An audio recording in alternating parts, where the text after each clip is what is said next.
Happy Thursday. So, tried to make this yesterday. Didn't like it. So, do it again today. Doing something a little different today. There was a story I heard in the news. You probably heard it in the news too. There was an interview that the Vice President Mike Pence did back in 2002, where he stated that he would not have dinner or be alone with a woman who wasn't his wife. You know, if nobody else was around, it was just one-on-one, him and her. And the media is going nuts about it. The liberals, anyway. But, and if you're like me, you're like, I don't see the big deal. I mean, it seems like the man respects his wife enough not to put him in a situation. But it reminded me of a story from the Bible, from the book of Genesis, and you might know where I'm going with this, where Joseph, you know, his brothers sold him into slavery, and he ended up as a slave for Potiphar, who was, you know, high in the king's administration or whatever, Pharaoh's administration. And so God blessed Joseph, and Potiphar ended up putting him over the whole house, making him in charge. And it says, you know, in here about how everything was under Joseph's control. All Potiphar did basically was just live there and eat, sleep, go to work. Everything else was left up to Joseph to take care of.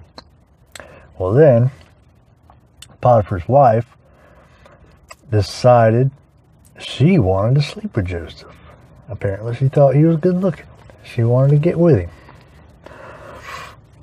Joseph wouldn't do it, obviously, because he feared God, and he didn't want to sin against God.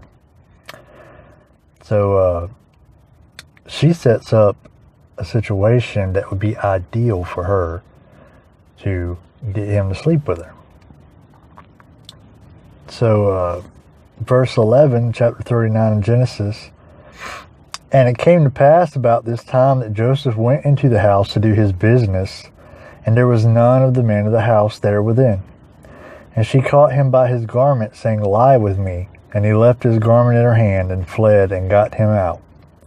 And it came to pass, when she saw that he had left his garment in her hand, and was fled forth, that she called unto the men of her house, and spake unto them, saying, See, he hath brought in Hebrew unto us to mock us.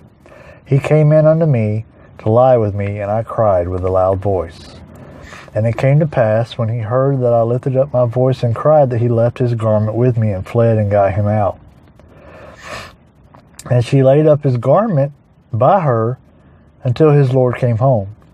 And she spake unto him according to these words, saying, The Hebrew servant which thou hast brought unto us came in unto me to mock me.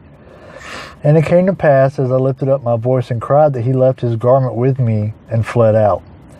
And it came to pass, when his master heard the words of his wife, which she spake unto him, saying, After this manner did thy servant to me, that his wrath was kindled. And Joseph's master took him and put him in the prison, a place where the king's prisoners were bound, and he was there in the prison.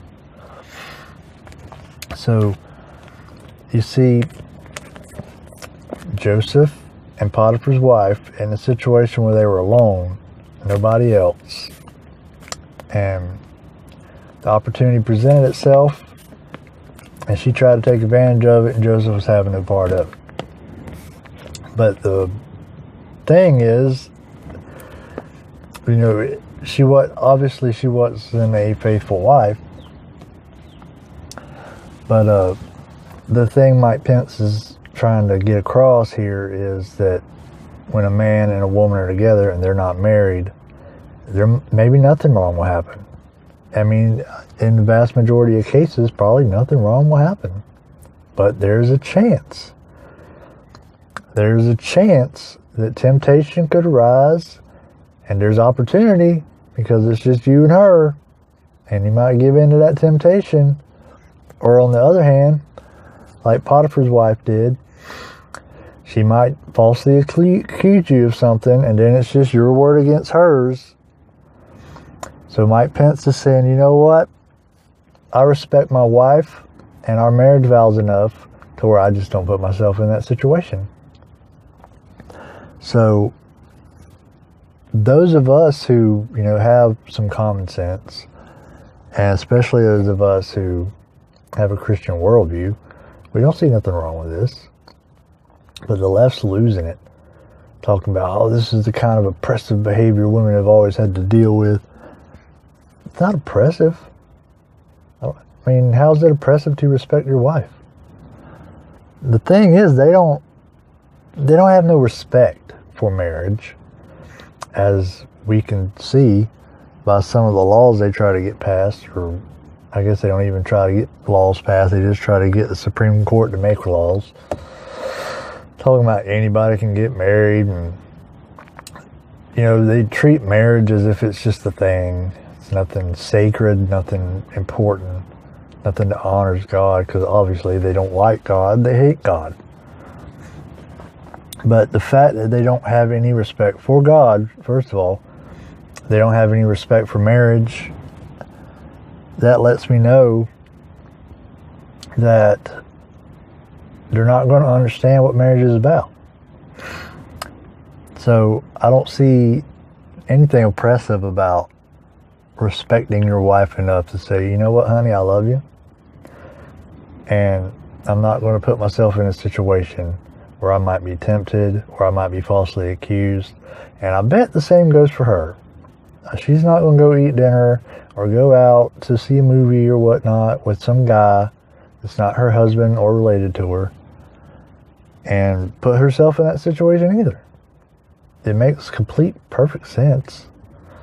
But I think we all know what the problem is.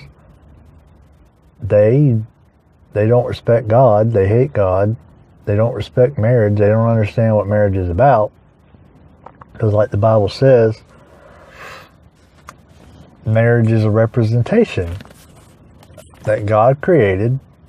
God instituted marriage as a type of how the relationship between Christ and the church. Because like Paul said, the husbands, love your wives like Christ loved the church and gave himself for it. Likewise, wives, submit yourselves to your husbands like Christ submitted himself to the Father. So marriage is God's way of showing us how he loves us. And it's a great thing. People take it for granted and they don't respect it. And they treat it flippantly. But for those of us who know, marriage is a serious thing. I mean, how many times you see these Hollywood liberals, they get married and then 6 months later they get a divorce. Because they're not taking it seriously. When you get married, you're married. Now, granted, the Bible gives you, there's a couple instances the Bible says where it's okay for y'all to split. But for the most part, when you marry somebody, you're married for life. That means when, oh, well, they're just not fulfilling my needs. That's not a viable reason to get married or to get divorced. Well, I just don't love them anymore. And like I heard John MacArthur say on this subject, when somebody come up to him and said, well, I just don't love my wife anymore. He said, well, you need to go repent of that sin. Because the Bible don't say, love your wife when you feel like it. It says love your wife all the time. Even when you don't think that you want to love her, or you don't feel like love your wife. You were commanded to. It wasn't a suggestion. God wasn't saying, you know what, you should probably love her whenever it suits you or anything. He's saying you love her all the time. And vice versa. Same goes for your wife.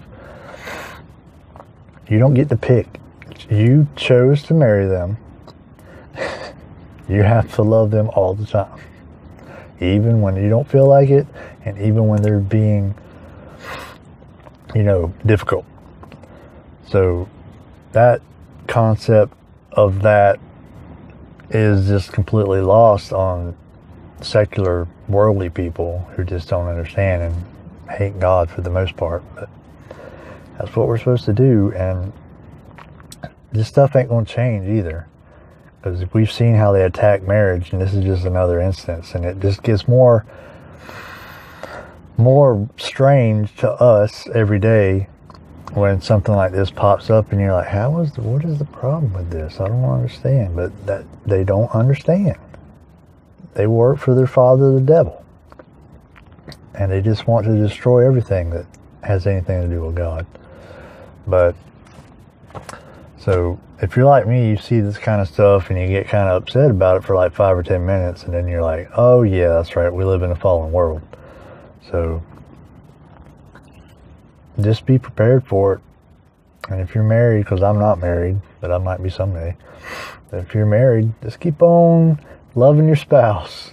Keep on, like, and I'm not saying what Mike Pence does in his marriage is what everybody should do, but I think it's pretty awesome. And you shouldn't put yourself in a situation like that. Well, there's nothing's going to happen. Something might happen. And if there's a chance that something might happen, what does the Bible say? Flee from sexual sin. Resist the devil, and he will flee from you. So that's what I wanted to talk about. I just thought that was ridiculous. But ungodly people are ridiculous like that, so shouldn't be too surprised. So that's what I had to say on that. Sorry if that ain't what you wanted to hear this week, but that's my video for this week. So till next time, take up your cross, carry on.